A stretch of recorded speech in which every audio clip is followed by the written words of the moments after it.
O secretário-geral da OTAN, Jens Stoltenberg, fez uma visita surpresa a Kiev e se pronunciou sobre a entrada da Ucrânia na aliança.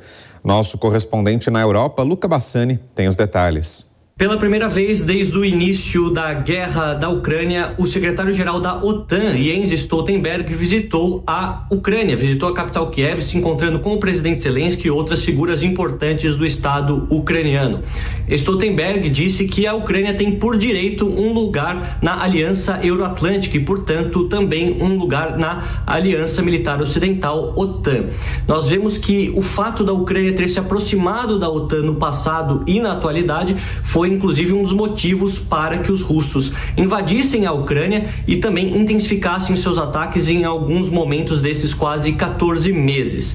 O argumento utilizado pelo presidente Putin é que a OTAN estaria aumentando toda a sua influência perto de suas fronteiras em países que outrora estavam sob a esfera de atuação da própria Rússia e, portanto, isso poderia significar uma ameaça. Mas sabemos, como acabamos de ver no processo da Finlândia e da Suécia, que para que um país entre na OTAN é necessário a aprovação unânime de todos os países membros. Atualmente, mais de 30 países fazem parte, o que pode significar que as chances da Ucrânia entrar na OTAN são extremamente remotas, já que não há um consenso perante esse tema. Ao mesmo tempo, também o secretário-geral Jens Stoltenberg convidou o presidente Zelensky a participar da cúpula da OTAN que acontecerá na Lituânia no próximo mês de julho e caso o convite seja aceito, isso pode demonstrar uma grande aproximação de Zelensky, até mesmo ter reviravoltas ou algum tipo de intensificação dos ataques por parte dos russos. Na Rússia, vemos que um caça que sobrevoava a região fronteiriça de Belgorod, da região da fronteira Rússia e Ucrânia, acabou disparando acidentalmente na cidade, o que promoveu uma explosão e também causou uma cratera de 20 metros de diâmetro naquela cidade. As autoridades locais decretaram estado de emergência e disseram que vão continuar a investigação para saber os verdadeiros motivos que levaram a esse disparo. A gente continua acompanhando e passando todas as atualizações para a nossa audiência. Da Geórgia, Luca Bassani. A gente segue falando sobre a guerra na Ucrânia. Vazamentos de documentos secretos dos Estados Unidos mostram que a Ucrânia planejou atacar forças russas na Síria. É hora do nosso bate-papo com o jornalista Luiz Kawaguchi. Como é que seria essa ação, Kawaguchi? Já se tem detalhes? Boa noite, bem-vindo. Boa noite, Brown. Boa noite, telespectadores. Só queria fazer um comentário desse caça que o Luca comentou, claro. Talvez ele tenha tido uma crise de consciência aí, né?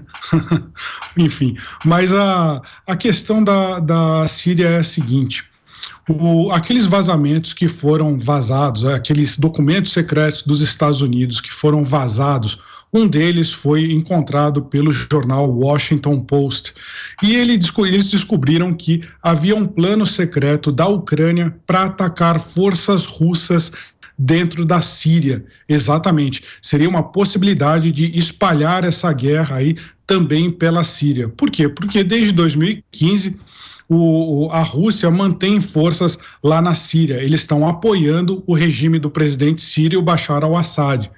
E a ideia dos ucranianos era fazer uma aliança com os curdos, que são já parte de algumas milícias curdas, já auxiliam os Estados Unidos. Então eles secretamente usariam esses curdos e forças especiais ucranianas para atacar os russos dentro da Síria.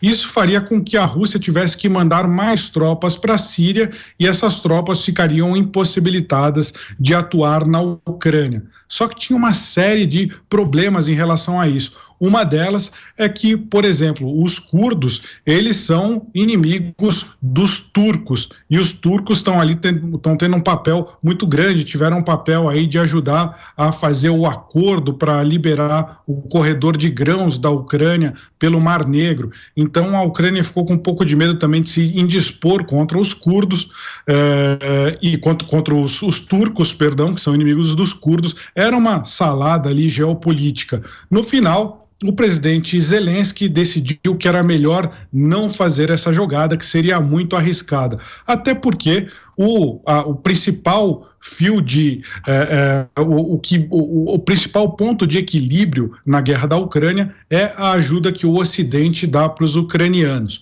Ou seja, foram mais de 46 bilhões de dólares em armas. Se esse fluxo de armas e de ajuda ele cessar, aí a Ucrânia possivelmente pode perder essa guerra para a Rússia. E você aumentar aí o tamanho da guerra, levar para a Síria, expor os aliados dos americanos lá na Síria, isso podia causar aí uma indisposição com o Ocidente. O Zelensky falou, tudo bem, o plano é bacana, mas não vamos fazer. Parem de planejar esse tipo de coisa, e mandou seus generais abandonarem esses planos. Foi uma resolução que deve ter sido tomada, aí, é claro, com um pouco de pressão dos Estados Unidos, mas isso foi vazado, então, pelo jornal Washington Post. Imagina se ele tivesse autorizado que esses planos continuassem, talvez a gente visse essa guerra se alastrando por outros países. E a ofensiva russa no leste da Ucrânia não saiu como planejado. Os ucranianos continuam resistindo em Bakhmut, Kawaguchi. Exatamente. O plano do Kremlin, dos russos, era tomar essa cidade de Bakhmut, que já é o principal foco da batalha. Na verdade, é a batalha que se arrasta por mais tempo, pelo menos desde setembro do ano passado, os russos já estão tentando tomar essa cidade. Por que ela é importante? Tem uma região ali no leste da Ucrânia que chama Donetsk. A Rússia já conquistou metade de Donetsk lá em 2014, com tropas que não eram propriamente tropas russas, elas se fantasiaram aí de rebeldes e tomaram a parte de Donetsk. Essa guerra, eu lembro, ela já existe desde 2014. A invasão russa que aconteceu em grande escala no ano passado. Então, o presidente Vladimir Putin havia mandado que as suas tropas conseguissem acabar de conquistar Donetsk no inverno lá no hemisfério norte. Então, agora, aí nos meses, aí no final do ano, comecinho desse ano. Só que essas tropas não conseguiram, porque elas não conseguiram avançar sobre essa cidade de Bakhmut. Isso não é nem uma cidade tão importante geoestrategicamente, mas se tornou um símbolo. Então, os ucranianos estão usando uma série de artifícios para tentar defendê-las, ou seja, está tendo uma luta urbana, casa a casa, em que há uma batalha de drones muito grande. Os drones, eles são usados não um para atacar o outro, mas para identificar as posições do inimigo. Tanto Rússia quanto Ucrânia estão fazendo isso, e depois a artilharia ataca as tropas em terra.